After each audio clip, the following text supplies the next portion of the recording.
Live from the BDN Studios, it's Bang and Dang. That's awesome. If you don't like that, then You ain't black.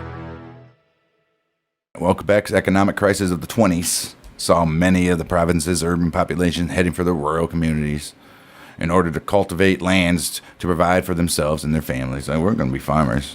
Mm-hmm. The settlers' children, like many youth of this era, were rebellious and rejected their parents' values. The period from 36 to 1960 is remembered by Quebecians as the Grande Noirceur, or the Great Darkness.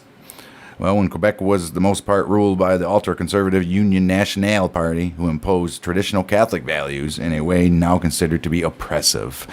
Well, with the 1960 provincial election that resulted in the Union Nationale being defeated by the Quebec Liberals, which is considered to be the beginning of the Quiet Revolution that saw Quebec go during the course of a decade from being a very conservative to being a very liberal society where it remains today. Wait, didn't they try to, succeed from Canada?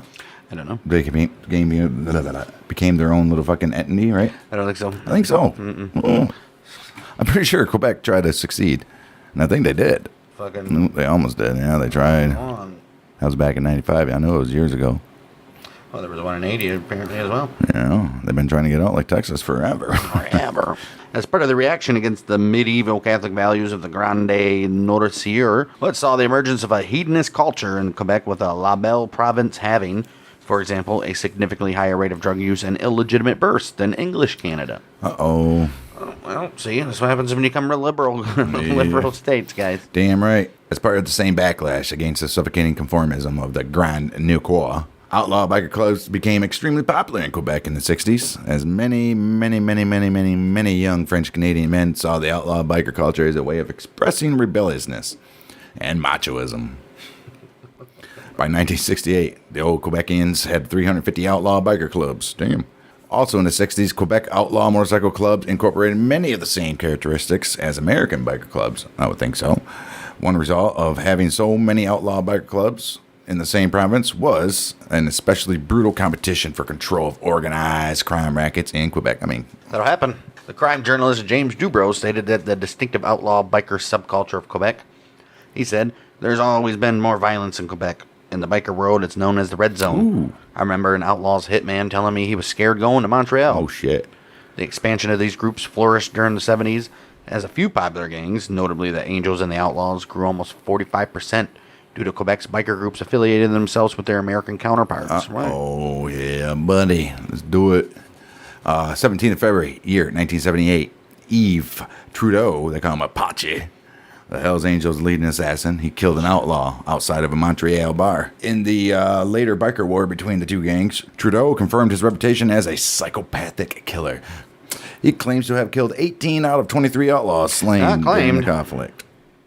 Conflict ended in 1984 with the Hells Angels as the leading biker gang in Quebec and the Outlaws as the leading gang in Ontario. Oh, good for them. In 1985, the Lennoxville Massacre, the Angels liquidated their chapter in Laval, and which caused much disorganization, with many of their leaders being imprisoned, plus the national president of the Hells Angels Canada, Michael Sky Langoy. He fled to Morocco to escape an arrest warrant for first-degree murder. Damn, we went to Morocco. The Quebec branch of the Hells Angels at its prime included various clubhouses against Quebec, or across Quebec, which housed many of the gang's puppet groups, who would often carry out the gang's criminal activity. Yeah, you get the puppets to do it. Right, makes sense. Every Quebec region had its own puppet club. The Rockers Motor Club in Montreal, the Rowdy ones in Sorel, the Evil ones in Drummondville, the Satan's God in Saguenay region, and the Jokers in St. John, which includes Maurice Boucher's son, Francis, as a full-fledged member. Fantastic. Independent drug dealer Jean-Claude Maltais, they call him La Cote. He was fatally shot at least 5 times with a 9mm pistol by 2 unidentified suspects. They were on a snowmobile. Makes sense in Canada. I wonder if they have snowmobile clubs. That'd be awesome. They were shot by people on snowmobiles as he left the Faubourg Sagami shopping center in Jonquière on the 29th of January, 1993. Prior to his death, Maltais had refused to capitulate to the Hells Angels Trois Rivières chapter led by Louis Roy, and they call him Emilio, and Richard Crow Emmond. He had been reportedly considered bombing the Angels clubhouse on Rue St. Paul. Okay, now the Canadian Hells Angels have a close association with the British Hells Angels, and the Montreal chapter was involved in shipping cocaine to the London chapter. In 1994, the Montreal chapter shipped 558 kilos of Colombian cocaine to the London chapter, and unknowingly recruited an undercover agent of the Royal Canadian Mounted Police who posed as an unscrupulous Canadian businessman living in London who agreed to provide the necessary import licenses to allow the cocaine to be shipped to London. I'm pretty sure we had this in our UK episode as well. I believe so. 17th August 1994, ship loaded with the cocaine left Barranquilla, while two members of the Montreal chapter, Pierre Roderick and David Rouleau, were sent to London to pick up the payment when the ship arrived. Forwarded by the Mounties, Scotland Yard arrested Roderick and Rouleau after they paid for the cocaine. Nick Clark of the National Criminal Intelligence Service, he said this: when the rooms were searched, they found contact lists for all the UK chapters. We suspected they were going to use that for a distribution network. Roderick and Rouleau were convicted and sentenced 14 years in prison. Good for those guys. April 15th, 2009, Operation Shark QC was conducted by the Sûreté de Quebec. First specialized organized crime law enforcement task force in the province was composed of the Royal Canadian Mounted Police, the Sûreté du Quebec, and the Montreal Police.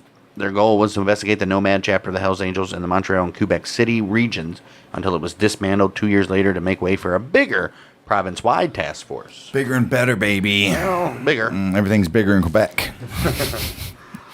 The Hells Angels' threat in Quebec and Canada resulted in the first anti-gang law in Canadian legislation. As the old Canadian government wished to build on the success of their big brother, their anti-racketeering legislation known as RICO. Furthermore, during the period of Canadian anti-gang legislation was created, many Montrealers were experiencing a high volume of violent acts, which threatened civilians. April 15th, 2009, Operation Shark QC, according to police at the time, it was the biggest strike at the Hells Angels in Canada's history, and probably in all of Hells Angels' history, period. In all, 177 strikes were conducted by the Popos. 123 members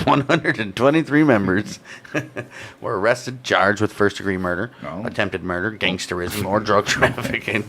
The police seized $5 million in cash, dozens of kilos of coke, marijuana, and hashish, plus thousands of pills. Damn. Cray-cray. Operation was expected to lead to the closing of 22 unsolved moitas. Operation Shark QC involved a full patch member of the gang turning informant, a very rare occurrence in Quebec, except for the 3 times we just... Oh, no, that was in Ontario. October 2015, Quebec Superior Court Judge James Brunton ruled that delay between their arrests in 2009 as part of the Operation Shark QC in 2015, they violated the right to a speedy trial guaranteed by the Charter of Rights. Why? And freedoms, and dismissed all the charges against the Hells Angels arrested as part of Operation Shark QC. So they're like, you stupid bastards. You waited all this long. Speedy trial, motherfucker. They didn't get a chance. So guess what? It's over.